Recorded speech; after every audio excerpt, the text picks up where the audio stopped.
वेगळं बदलावं लागेल ऊसाचं, ही गोष्ट तुम्ही लक्षात घ्या. त्याशिवाय गत्यंतर नाहीये. मी माळेगाव कारखान्यामध्ये आम्हाला फार खास होती म्हणून आम्ही चेअरमन झालो तिथं, आणि त्याच्यामुळं तिथं सभासद पण झालो. आता पुढच्या वर्षी येणार सोमेश्वरला सभासद आणि चेअरमन पण होणार.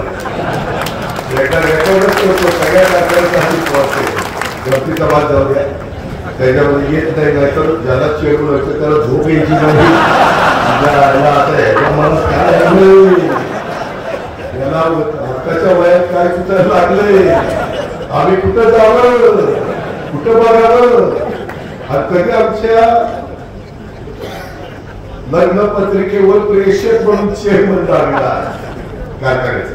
मित्रांनो, गमतीचा भाग जाऊ द्या, परंतु तिथं आम्ही अतिशय चांगल्या पद्धतीनं हा ऊस लागवडीचा कार्यक्रम राबवतो.